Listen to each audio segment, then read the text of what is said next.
നമുക്ക് കിരണിന്റെയും കല്യാണിന്റെയും ഇന്നത്തെ നല്ലൊരു വിശേഷം കേട്ടാലോ? അങ്ങനെ ഇന്നത്തെ വിശേഷത്തില് കിരൺ പറഞ്ഞു, അതെ, കല്യാണി സ്വപ്നം കണ്ടിട്ടുണ്ടായിരുന്നു രാത്രിയില് ഗംഗാപ്രസാദ് എന്നെ കൊല്ലാൻ വരുന്നതായിട്ട്. ചിലപ്പം ഗംഗാപ്രസാദ് ആയിരിക്കില്ല വരുന്നത്, ഗംഗാപ്രസാദിന്റെ കൂട്ടാളികളുണ്ടല്ലോ, അവരായിരിക്കും ചിലപ്പം വരുന്നത്.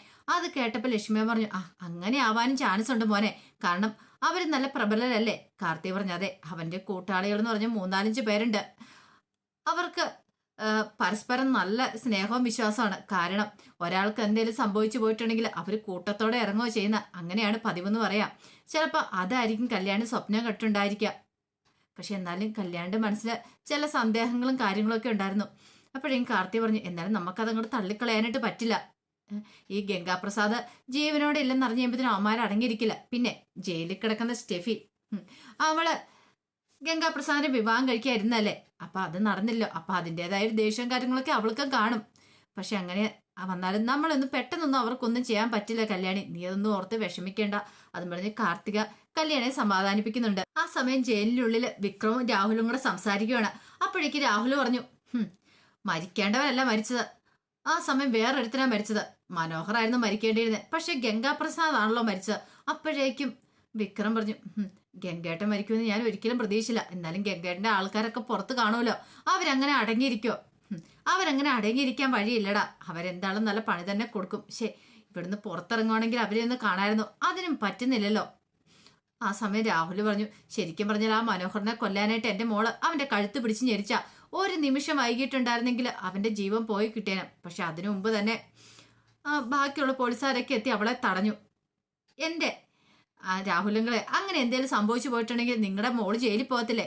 സരീവ് ജയിലിൽ പോയാൽ അധികം വൈകാതെ ഇറങ്ങി വരും. കാരണം എന്താണെന്നറിയാവോ, അവൾ ഒരാളെ കൊന്നാലും വലിയ പ്രശ്നമില്ല. അവള് മെന്റൽ ഹോസ്പിറ്റൽ കിടന്നിട്ടുള്ളതല്ലേ. അപ്പൊ അതുകൊണ്ട് അവൾക്ക് മെന്റലൊന്നും തെളിയിച്ചു കഴിഞ്ഞിട്ടുണ്ടെങ്കിൽ ഉറപ്പായിട്ടും അവളെ വെറുതെ വിടും. അതുകൊണ്ട് ആ കാര്യത്തിലൊന്നും എനിക്കൊരു ടെൻഷൻ ഇല്ലായിരുന്നു. ആ സമയം വിക്രം പറഞ്ഞു, അതുകൊണ്ട് എന്താ പ്രയോജനം, അവന്റെ കാര്യം തീർന്നു കിട്ടത്തില്ലായിരുന്നോ? പിന്നെ ഉള്ളത് അവളാണ്. ദേ, നിന്റെ പെങ്ങളെന്ന് പറയുന്നവള്, നിന്റെ ശത്രു, നീ കൊല്ലാൻ വേണ്ടി നടക്കുന്നവള്, അവളെയും കൂടെ അങ്ങ് തീർത്തു കഴിഞ്ഞാൽ മതി. പിന്നെ കിരണിനെ എന്റെ മരുമോനാക്കാൻ പറ്റൂന്ന് പറയണം. അങ്കിൾ എന്തൊക്കെയാ പറയണേ? അതെ, സരിയും കിരണും കൂടെ നല്ല സന്തോഷത്തോടെ ജീവിക്കും. എന്റെ അങ്കിളെ, ഇത്രയൊക്കെ ആയിട്ടും അങ്കിളുടെ തലയ്ക്കകത്ത് എന്താ ഒട്ടും ബുദ്ധിയില്ലാത്ത? കിരൺ ആ കല്യാണിക്ക് അഡിക്റ്റാ. അങ്ങനെയുള്ള കിരൺ നിങ്ങളുടെ മകളെ കല്യാണം കഴിക്കുമെന്ന് നിനക്ക് തോന്നുന്നുണ്ടോ? എടാ, അതൊക്കെ മാറിക്കിട്ടും. ഇപ്പൊ കണ്ടില്ല, സാരുവിനോട് അവന്റെ സോഫ്റ്റ് കോർണുണ്ട്. സാരുവിനെ ഇഷ്ടമാ, സാരുവിന്റെ കുഞ്ഞിനെ ഇഷ്ടമാ. അങ്ങനെയാണെങ്കിൽ അധികം വൈകാതെ തന്നെ കണ്ടോ, അവള് മരിച്ചു പോയി കഴിഞ്ഞിട്ടുണ്ടെങ്കിൽ അധിക കാലമൊന്നും അവന് പിടിച്ചിരിക്കാൻ പറ്റില്ല. സരുവിനെയും കുഞ്ഞിനെയും അവൻ സ്വീകരിക്കുക തന്നെ ചെയ്യും. കാരണം അവനുണ്ടൊരു മോന്, സരുവിനുണ്ട് മോളും ഉണ്ട്. അപ്പൊ പിന്നെ അവളെ സ്വീകരിക്കാതിരിക്കാൻ പറ്റില്ല. നമ്മൾ ഉദ്ദേശിച്ച പോലെ കാര്യങ്ങൾ നടക്കും.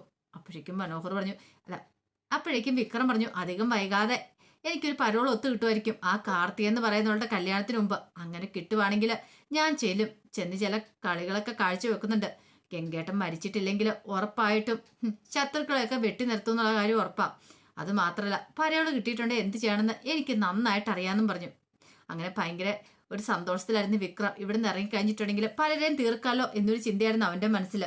പിന്നീട് കല്യാണി കാദംബരിയെ വിളിക്കുകയാണ്. കാദംബരി അങ്ങോട്ട് ഇറങ്ങി വന്നു കഴിഞ്ഞപ്പോൾ കല്യാണി പറഞ്ഞു, ചേച്ചി, ഈ തിരി കെടാതെ അതിനകത്ത് എപ്പോഴും എണ്ണ നിറച്ച് വെക്കണമെന്ന് പറഞ്ഞിട്ടോ? ഞാൻ എണ്ണ ഒഴിച്ചായിരുന്നു കല്യാണി, പിന്നെ എന്നിട്ടാണോ ഇങ്ങനെ തിരി കത്തണേന്നൊക്കെ ചോദിക്കണം. അങ്ങനെ എണ്ണ ഒഴിച്ചുകൊണ്ടിരിക്കുന്ന സമയത്താണ് മുറ്റത്തൊരു വാഹനം വന്നിരിക്കുന്നത്. അതിനകത്തുനിന്ന് പ്രകാശനും രതീഷും ഒക്കെ ഇറങ്ങണം. അപ്പൊ അവര് ശബരിമലയ്ക്ക് വിട്ട് തിരികെ വരുവാണ്. അങ്ങനെ വന്ന് ശരണം വിളിച്ച് അവർ കെട്ടിറക്കി. ആ സമയത്ത് കല്യാണി ചോദിച്ചു, എങ്ങനെയുണ്ടായിരുന്നു യാത്രയൊക്കെ അതിഗംഭീരമായിരുന്നു. അപ്പോഴേക്കും കിരണും ബൈജുവും കൂടെ അങ്ങോട്ട് വന്നു. ദേ, ഞാൻ പകുതി എത്തിക്കഴിഞ്ഞപ്പോഴത്തേനും കിതച്ച് നിന്നുപോയി. പക്ഷെ അച്ഛനൊരു കുലുക്കമില്ലായിരുന്നു, അച്ഛൻ ഈസി ആയിട്ട് കയറിയെന്ന് പറയണ. പ്രകാശം പറഞ്ഞു, അതെ, പിന്നെ തിരിച്ചിറങ്ങുന്ന സമയത്ത് കാലിന് ചെറിയൊരു പിടുത്തവും കാര്യങ്ങളൊക്കെ ഉണ്ടായിരുന്നു. അപ്പോഴേക്കും കിരൺ ചോദിച്ചു, അല്ല, അധിക സമയം ക്യൂ ഒന്നും നിൽക്കേണ്ട വന്നില്ലായിരുന്നല്ലോ? ഞാൻ എനിക്കറിയാവുന്ന 1-2 പോലീസ് ഓഫീസർമാരെ വിളിച്ചു പറഞ്ഞിട്ടുണ്ടായിരുന്നു. ആ, ഇല്ലാന്ന് രതീഷ് പറഞ്ഞു, ഞങ്ങൾ കൊടിമരത്തിന്റെ ഇലയോടെ കയറിയത്, അതുകൊണ്ട് 2 തവണ ഞങ്ങൾക്ക് ദർശനം കിട്ടി എന്നൊക്കെ പറഞ്ഞു. ഭയങ്കര സന്തോഷത്തിലായിരുന്നു അവര്.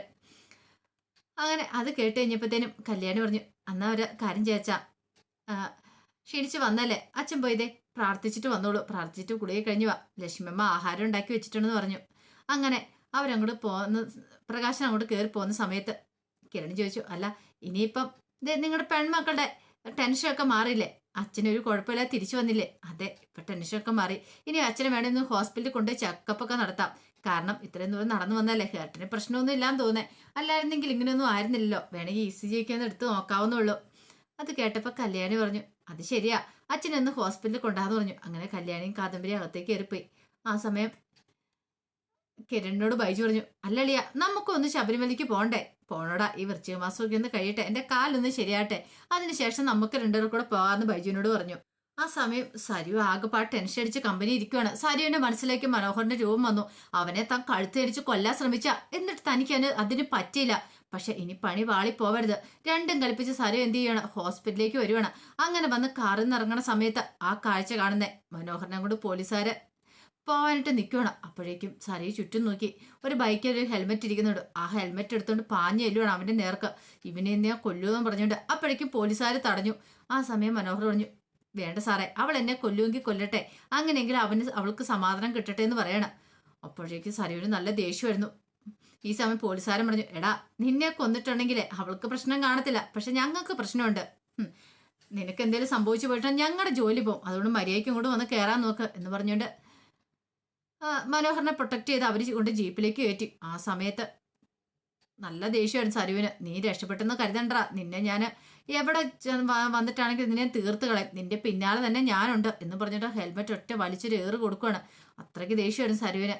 അങ്ങനെ അവരങ്ങോട്ട് പോയി കഴിഞ്ഞപ്പോൾ സരുവിൻ്റെ അടുത്തേക്ക് ഡോക്ടർ വന്നു. ഡോക്ടർ വന്നിട്ട്, എന്താ സരു, നീ എന്തൊക്കെയാ കാണിച്ചു കൂട്ടുന്നേ? ഡോക്ടറെ, എനിക്ക് അവനെ കൊല്ലണം.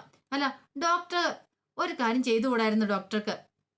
ആ സിറിഞ്ചിനകത്തേക്ക് ഇച്ചിരി വിഷം കുത്തി നിറച്ച് അവനെ കൊല്ലാൻ മേലായിരുന്നോ? എത്ര ദുഷ്ടനവന്, എത്ര ക്രൂരനവന്, അപ്പൊ അവനങ്ങ് തീർത്ത് കളയാൻ മേലായിരുന്നോ? ഡോക്ടർ പറഞ്ഞു, അതെന്റെ ജോലിയല്ല സരയു, എനിക്കത് ചെയ്യാൻ പറ്റില്ല എന്ന് പറയണ.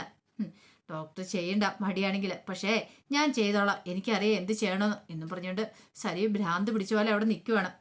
പിന്നീട് കല്യാണിയും കിരണും കൂടെ കമ്പനിയിലേക്ക് വരുവാണ്. ആ സമയം ഹരിസാർ അങ്ങോട്ടൊക്കെ ഇറങ്ങുന്നു. ഹരിസാറിനെ കണ്ടു കഴിഞ്ഞപ്പോ കിരൺ ചോദിച്ചു, അല്ല സരയു എത്തിയില്ലേന്ന് ചോദിക്കാം.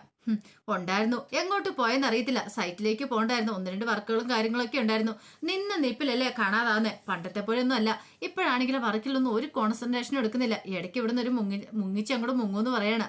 അപ്പോഴേക്കും കിരൺ കല്യാണിയോട് പറഞ്ഞു, ഇത് എവിടെയായിരിക്കും പോയിരിക്കുക, ഒരു പക്ഷെ ഇനിയിപ്പം മനോഹറിനെ കാണാനോ മറ്റാണോ, എങ്ങനെയാ ഏതെന്തോ അറിയത്തില്ലോ എന്ന് പറയണ. സരുവിന്റെ കാര്യം ഏതുണ്ടെന്നും പറയാനും പറ്റില്ല. അപ്പോഴേക്കാണ് ഒരു കാരണം സരു അങ്ങോട്ടേക്ക് വരുന്നത്.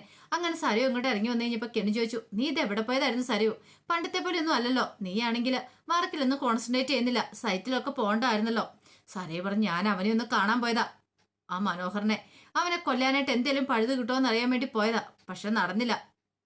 നീ എന്തൊക്കെയാ പറയണേ? അതെ, ഞാനും കൂടി ചെന്ന് കഴിഞ്ഞപ്പോഴത്തേനും അവനെ കൊണ്ട് അവര് പോയി. അവർ ജയിലിലേക്കാണോ പോയത്, ഇനി വേറെ ഹോസ്പിറ്റലിൽ മാറ്റിയതാണോന്നും അറിയത്തില്ല. നിനക്കും കല്യാണിക്ക് സന്തോഷിക്കാം. പിന്നെ ഒരു കാര്യം, നിങ്ങൾ എൻ്റെ കൂടെ കൂടുമെന്ന് പറഞ്ഞല്ലേ അവനെ കൊല്ലാനായിട്ട്, എന്നിട്ട് നിങ്ങൾ എൻ്റെ കൂടെ കൂടില്ലോ. അപ്പോഴും കല്യാണി പറഞ്ഞു, സരു നീ എന്തൊക്കെ അബദ്ധങ്ങളായി ചെയ്ത് കൂട്ടി വെക്കുന്നേ? അബദ്ധം, ഇത് അബദ്ധമൊന്നുമല്ല. എൻ്റെ മനസാക്ഷിക്ക് നിരക്കുന്ന കാര്യങ്ങളൊന്നും ഞാൻ ചെയ്യുന്നില്ല ഇപ്പം. കാരണം എനിക്ക് അവനെ കൊന്നേ മതിയാവുള്ളൂ, അവനെ കൊല്ലണം, എന്നാലും എനിക്ക് സമാധാനമുള്ളൂ. കിരൺ പറഞ്ഞു, നീ ഇങ്ങനെ പോയിട്ടുണ്ടെങ്കിൽ എങ്ങനെയാ ശരിയാന്നേ? ഇപ്പോഴാണ് നീ വർക്കിലും ഒന്നും ശ്രദ്ധിക്കുന്നില്ലല്ലോ. ഓ, അപ്പം ഞാനാണ് പ്രശ്നമല്ലേ? ഞാനൊരു കാര്യം ചെയ്യാം, ഈ ജോലി അങ്ങോട്ട് വേണ്ടെന്ന് വെച്ചോളാം. പക്ഷെ ഒരു കാര്യമുണ്ട്, ജോലി വേണ്ടെന്ന് വെച്ചാൽ ഞാൻ ഇവിടെ നിന്ന് ഇറങ്ങിയാലും എൻ്റെ മോളെ നിങ്ങൾ വേണ്ടെന്ന് വെക്കരുത്, എൻ്റെ മോളെ നിങ്ങൾ ഉപേക്ഷിക്കരുത്. അല്ല, കിരണിന്റെ അച്ഛനും അമ്മയൊക്കെ എൻ്റെ മോളെ പൊന്നുപോലെ നോക്കുമെന്നറിയാം, അതുപോലെ തന്നെ നിങ്ങളും. എൻ്റെ അവസ്ഥ അറിയാലോ, ഇന്നല്ലെങ്കിൽ നാളെ അവനെ തീർത്തിട്ട് ജയിലിലേക്ക് പോകേണ്ടവളാണ് ഞാൻ. അതുകൊണ്ട് എൻ്റെ കാര്യത്തിൽ എനിക്ക് പേടിയില്ല, പക്ഷെ എൻ്റെ മോളുടെ കാര്യത്തിൽ മാത്രം എനിക്ക് സങ്കടമുള്ളൂ. അപ്പോഴേക്കും കിരൺ പറഞ്ഞു, ദേ നിന്റെ മാനസിക അവസ്ഥ ശരിയല്ല, അതുകൊണ്ടാണ് നീ ഇങ്ങനെയൊക്കെ പറയണേ. അതെ, ഓരോ ദിവസം ചെല്ലുന്തോറും അവനെ കൊല്ലാത്തതിന് ദേഷ്യം എനിക്ക് അവനെ കൊന്നു കഴിഞ്ഞാൽ മാത്രം ഒരു സമാധാനം കിട്ടത്തുള്ളൂ. അതുകൊണ്ട് മാത്രം ഞാനിപ്പോൾ ജീവിച്ചിരിക്കുന്നത്. ഓരോ ദിവസവും അവനെക്കുറിച്ചുള്ള ചിന്തകൾ മാത്രമേ ഉള്ളൂ. അവനെ മുകളിലേക്ക് പറഞ്ഞു വിട്ടാലും എനിക്കൊരു സമാധാനം ആവത്തുള്ളൂ. ഇപ്പോഴും ഞാനൊരു കാര്യം ഓർത്തെ, ഒരാളെയും കൂടെ കാണാനുണ്ടായിരുന്നു, ഞാൻ ചെന്നിട്ട് വരാമെന്ന് പറഞ്ഞ് സരയും കൂടി വെട്ടിത്തിരിഞ്ഞ് പോവാണ്. വല്ലാത്തൊരു ടെൻഷനായിപ്പോയി കിരണും കല്യാണിക്കും. പിന്നീട് കല്യാണി അങ്ങോട്ട് പോയി കഴിഞ്ഞപ്പോഴത്തേനും കിരൺ പറഞ്ഞു, കണ്ടില്ലേ അവള് പണ്ടത്തെ പോലെ ആയെന്ന് തോന്നുന്നേ. അത് കേട്ടുകഴിഞ്ഞപ്പോൾ കല്യാണി പറഞ്ഞു, ഇനിയിപ്പോൾ എന്ത് ചെയ്യും കിരണേട്ടാ, എന്തേലും ചെയ്തല്ലേ മതിയാവുള്ളൂ. ഒരു പക്ഷേങ്കിൽ അവളുടെ ഇപ്പോഴത്തെ ഈ പോക്കിന് ഒരു വറുതി ഉണ്ടാക്കണം. അവൾ ഇങ്ങനെ മുന്നോട്ട് പോയിട്ടുള്ള കാര്യങ്ങൾ ശരിയാകത്തില്ല. പിന്നെ അവനെ ചിലപ്പോൾ ജയിലിലേക്കായിരിക്കും കൊണ്ടുപോയിട്ടുണ്ടായിരിക്കുക. ഇനിയിപ്പോൾ ജയിലിൽ വെച്ച് വേറെ എന്തെങ്കിലും സംഭവിച്ചാലും അവനെ ഹോസ്പിറ്റലിലേക്ക് കൊണ്ടുപോയിട്ടുണ്ടെങ്കിൽ ഈ ഹോസ്പിറ്റലിലേക്ക് ഒരിക്കലും കൊണ്ടുപോകത്തില്ല. അവന് വേറെ ഏതെങ്കിലും ഹോസ്പിറ്റലിലേക്ക് കൊണ്ടുപോകത്തുള്ളൂ. അത് മാത്രമല്ല, അവൻ ജയിലിലേക്ക് എന്നിട്ടുണ്ടെങ്കിൽ അവിടെ രാഹുൽ കാത്തിരിക്കുന്നുണ്ടായിരിക്കും. ഇനി അവന് ചിലപ്പോൾ അപകടം സംഭവിക്കാൻ ചാൻസ് ഉണ്ട് എന്ന് പറഞ്ഞു. ആ സമയം കല്യാണി പറഞ്ഞു, അനിയിപ്പോൾ ഒരു കാര്യം ചെയ്യാം, പോലീസ് ഓഫീസർമാരെ ഒക്കെ വിളിച്ച് പറയാം, അവന് നല്ല പ്രൊട്ടക്ഷൻ കൊടുക്കണമെന്ന്. അത് മാത്രമല്ല ചെയ്യാൻ പറ്റുള്ളൂ എന്ന് പറയണം. അപ്പോഴേക്കും സരയു നേരെ ചെല്ലുന്ന ജയിലിലേക്ക് രാഹുലിനെ കാണാനാണ്.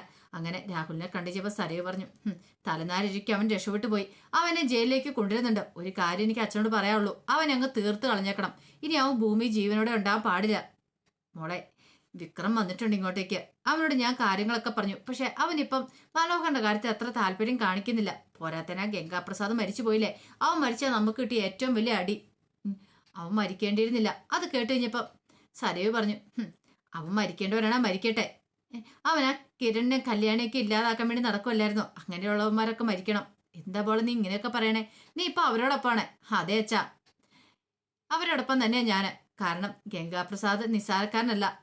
അവൻ വെറുതെ ശല്യം ചെയ്യുമായിരുന്നു കിരണിനെയും കല്യാണിയൊക്കെ. എൻ്റെ മോളെ എന്നെയൊക്കെ ഇപ്പൊ പൊന്നുപോലെ നോക്കുന്ന അവരാണ്. എനിക്കറിയാം ഇപ്പൊ അവർ എന്താ ഏതാന്നൊക്കെ, തെറ്റേതാ ശരിയാന്നൊക്കെ എനിക്ക് തിരിച്ചറിയാനുള്ള കഴിവും പ്രാപ്തിയൊക്കെ ഇപ്പോഴുണ്ടച്ചാ. നമ്മള് തെറ്റുകാരെന്ന് വിചാരിച്ചുകൊണ്ടിരുന്ന കിരണും കല്യാണിക്കായിരുന്നു. പക്ഷെ അവരങ്ങനെയൊന്നുമല്ല. മോളെ, നീ ഇങ്ങനെയൊക്കെ മാറി ചിന്തിക്കാൻ തുടങ്ങിയോ? അതേച്ചാ, നമ്മൾ മാറേണ്ട സമയം അതിക്രമിച്ചു കഴിഞ്ഞു. ആ മനോഹരനുള്ള ദുഷ്ടന്മാരെ വേണം നമ്മൾ നിഗ്രഹിക്കേണ്ടത്. അല്ലാതെ കിരണിനെയും കല്യാണിയൊന്നും അല്ല. അവര് ശരിക്കും പറഞ്ഞ പാവങ്ങളാണ്. അതിപ്പോഴേ എനിക്ക് മനസ്സിലാവുന്നേ. അത് കേട്ടോ രാഹുലിനൊരു കാര്യം മനസ്സിലായി, ഇവൾക്ക് നല്ല മാറ്റം ഉണ്ടെന്നുള്ള കാര്യം. അപ്പോഴേക്കും രാഹുൽ പറഞ്ഞു, മോളെ, മനോഹറിന്റെ കാര്യത്തിൽ എത്രയും പെട്ടെന്ന് ഞാൻ തീരുമാനം എടുക്കണം. അവൻ ഇങ്ങോട്ടേക്ക് വന്നിട്ടുണ്ടെങ്കിൽ അവനെ ഉറപ്പായിട്ട് തീർത്ത് കളയണം. അവൻ ഈ ഭൂമി ജീവനോടെ ഉണ്ടാകാൻ പാടില്ല എന്നൊക്കെ രാഹുലിന് നിർദ്ദേശം കൊടുക്കുകയാണ് സരയു. അപ്പോൾ അതിന്റെ വിശേഷങ്ങളൊക്കെ എന്ന് കാണുന്നത്. ഇതിന്റെ ബാക്കി വിശേഷങ്ങളുമായിട്ട് വൈകുന്നേരത്തെ പ്രമോയി വരാട്ടോ. ഒരിക്കൽ കൂടി എല്ലാവർക്കും ശുഭദിനം നേർന്നുകൊണ്ട് നിർത്തുന്നു. നന്ദി.